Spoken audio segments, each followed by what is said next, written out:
লোকমুখে একটা কথা খুব প্রচলিত আছে, মানুষ নাকি প্রেমে পড়লে পাগল হয়ে যায়। সেরকমই একটা প্রেম পাগলের গল্প আজ আপনাদের শোনাতে চলেছি। স্বপন আর জগদীশ কবরস্থানের পাশের রাস্তাটা থেকে হেঁটে হেঁটে যাচ্ছিল। ঠিক তখনই খৈনি ডলতে ডলতে স্বপন বলল, শালা কালকে বউটার সাথে ঝগড়া হলো জানিস তো, ভাবছি মদ খাওয়া ছেড়ে দেবো, তাস খেলতে আর আসবো না। বাল বউ কি বললো না বললো সেই জন্য তুই এতদিনের বন্ধুত্ব নষ্ট করে দিবি? আরে না রে, বউটা বাপের বাড়ি চলে গেল, আর ছেলেরাও বড় হচ্ছে, ওরা তো আমাকে দেখে কিছু না কিছু শিখছে। দুজনে হাঁটতে হাঁটতে হঠাৎ দাঁড়ালো। কাকে যেন দেখতে পেয়েছে তারা।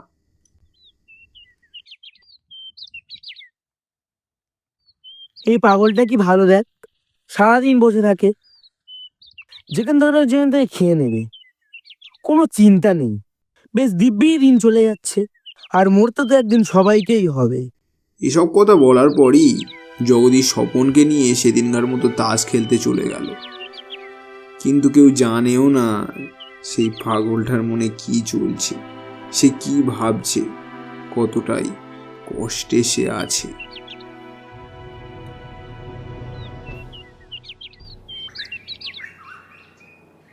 বেশ কিছুক্ষণের মধ্যেই তাস খেলা, টাকাবাজি, টাকা লেনদেন এসব শুরুই হয়ে গিয়েছিল।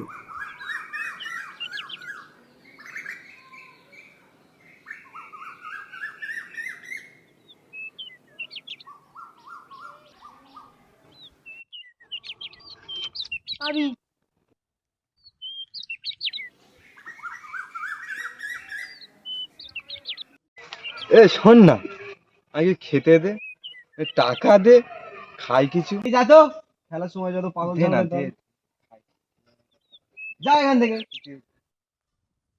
সবাই তাকে দূর দূর করে দিলেও তাকে দেখে স্বপনের চোখটা কেমন ছলছল করে উঠল।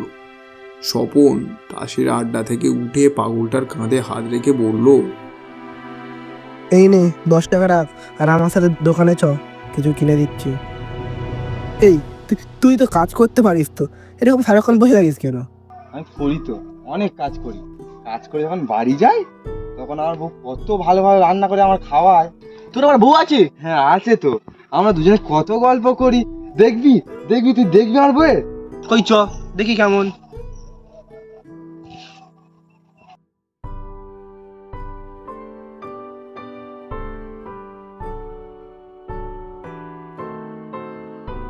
তাহলে এটা তোর বউ? ভালো করে দেখা যাচ্ছে না তো। এই তো আমার বউ, দেখ দেখ, তুই দেখতে পাচ্ছি না তুই? এই তুই থাক, আমি যাই।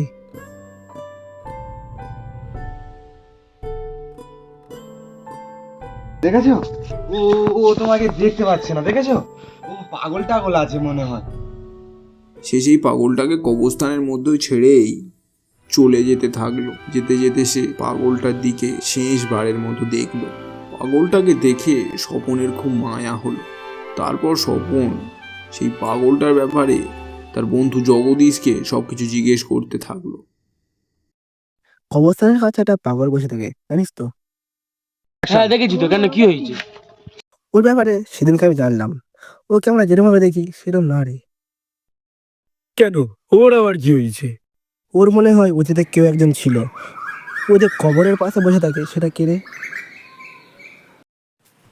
না, আমি ঠিক জানি না, তবে কবরস্থানের যে পাহারাদারটা থাকে তার নাতিকে জিজ্ঞেস করা যেতে পারে। কিছুক্ষণের মধ্যেই তারা কবরস্থানের পাহারাদারের নাতিকে দেখতে পেয়ে গেল। এই তো। আরে জগদীশ দা, কেমন আছো? হ্যাঁ ভালো। স্বপন কি বলছে দেখো তো। ভাই, ওই কবরস্থানের মালিক তোমার দাদু হন? হ্যাঁ, কবরস্থানের মালিক আমার দাদু। কেন, কিছু হয়েছে? চলো তাহলে যেতে যেতে কথা হবে।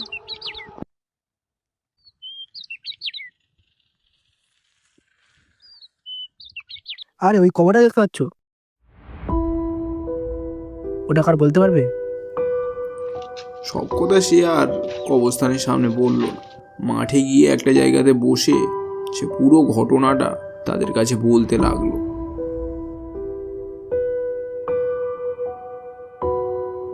ও এমনিতে পাগল হয়নি রে, ও এক সময় একটা মেয়ের প্রেমে পড়েছিল। অসুবিধা এটাই যে মেয়েটা মুসলিমের মেয়ে ছিল। হয়তো ওদের প্রেমটা সত্যি ছিল, কিন্তু সমাজ ওদেরকে মেনে নেয়নি। গ্রামের সব লোক মিলে তাদের বিচ্ছেদ করে দিয়েছিল। তাদের দেখা পায় ঘটনা বললেই চলে। একটা সময় মেয়েটার বাড়ির লোক একটা চাকরিওয়ালা ছেলে থেকে মেয়েটার বিয়ে দিয়ে দিল। মেয়েটার প্রেমটা এতটাই সত্যি ছিল, গলায় দড়ি দিয়ে পৃথিবীর সব মায়া ত্যাগ করে ঝুলে পড়লো। তারপর থেকে সেই ছেলেটা বেপরোয়া পাগল হয়ে গিয়ে মেয়েটার কবরের পাশে বসে থাকে। ছেলেটা অনেকবার মরবার চেষ্টা করেছিল, কিন্তু মরতে পারেনি, তাই আজ ওর এই অবস্থা। ঠিক তখনই ভবের নামে একটা ছেলে হন্তদন্তভাবে ছুটে তাদের সামনে এসে দাঁড়ালো।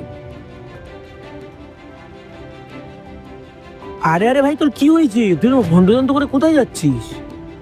আরে আরে চল চল, কবরের পাশে যে পাগলাটা বসে থাকতো সে মারা গিয়েছে। এটা শোনা মাত্রই স্বপনের মুখটা কুঁকড়ে গেল। তারপর সবাই পাগলটাকে শেষ দেখার এই জন্য দৌড়াতে শুরু করলো।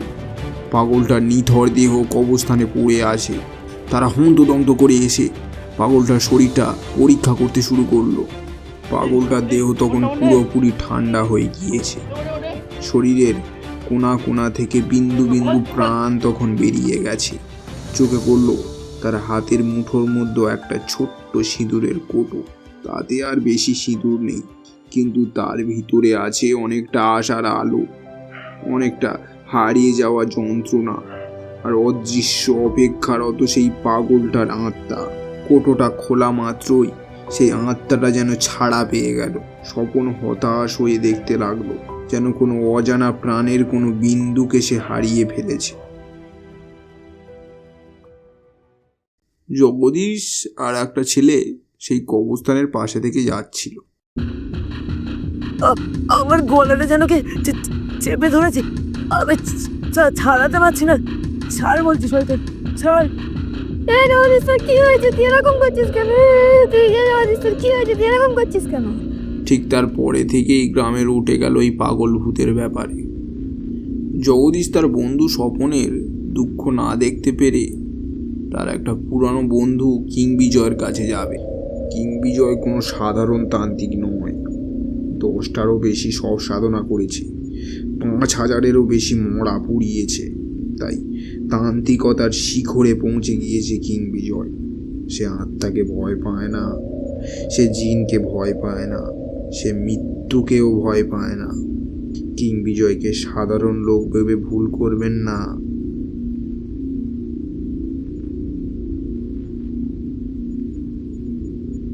এই শুনছিস রে?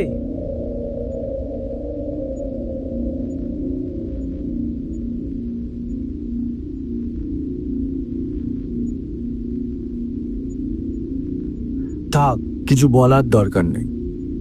এই গ্রামে কি হচ্ছে সেটা আমি ভালো করে জানি। একটা ঘট, একটা সাদা কাপড় আর একটা সিঁদুরের কৌটো তোর কাছে আছে তো? ওটা অবশ্যই নিয়ে আসবি।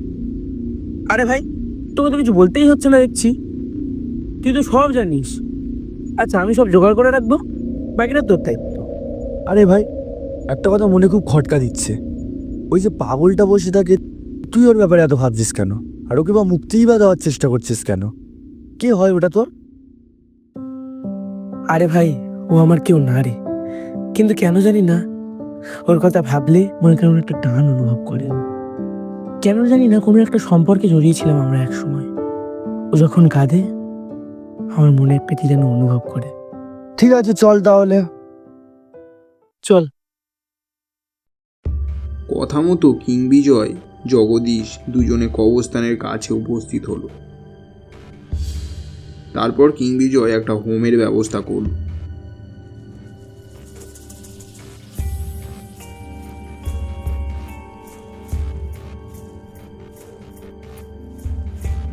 হোম শুরু হলো। জয় তারা। ও, চলে এসেছিস তাহলে তুই?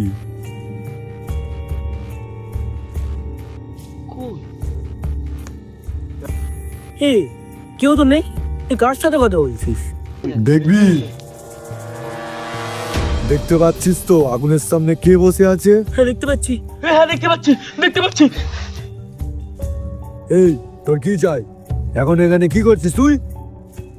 কি চাই? আমি ওকে ভালোবাসতাম, কিন্তু এই গ্রামের লোকেরা আমাদের ভালোবাসার মাঝে কাঁটার মতো দাঁড়িয়েছিল, তাই আমাদের ভালোবাসার স্বীকৃতি পাইনি, তাই আজ আমি সে তো অনেক আগের কথা। তাই বলে তুই এখনো গ্রামের ভালো মানুষদের ক্ষতি করবি? তুই যদি এরকম গ্রামের মানুষদের ক্ষতি করিস, তাহলে গ্রামের মানুষ আর তোর মধ্যে পার্থক্য রইল কি? এসব বলে তোরা আমাকে বলাতে পারবি না। রুবিনার মৃত্যুটা তো আর মিথ্যে নয়। কাউকে বাঁচতে দেবো না আমি, সবাইকে মেরে দেবো। সেটা তো অনেক আগেই ঘটেছে, কিন্তু তুই যদি এরকম সবাইকে মারতে থাকিস, তাহলে রুবিনা আর তোর মতো কত প্রেমিক বিচ্ছেদ হয়ে যাবে। ভাই সবাইকে ছেড়ে দে, এরকম করিস না। ভাই সবাইকে ছেড়ে দে, এরকম করিস না। ভাই শব্দটা শোনার পরেই পাগলটা একটু থতমত খেয়ে গেল। কি একটা ভাবতে শুরু করলো সে। ঠিক তারপরেই একটা আশ্চর্য ঘটনা ঘটলো। এই কি বিষয়? আমি ওই আগুনের সামনে বসে থাকা পাগলটাকে দেখতে পাচ্ছি। তুই কি করে দেখতে পাচ্ছিস? হ্যাঁ হ্যাঁ, আমি দেখতে পাচ্ছি। দাদা, আমি সব কিছু দেবো, কাউকে মারবো না, কাউকে না। আমাকে আমাকে তুমি চিনতে পারছো না? আমি তোমার সেই ছোট্টবেলাকার ভাই। ভাই তুই তুই সে আমার ছোট্টবেলাকার হারিয়ে যাওয়া ভাই?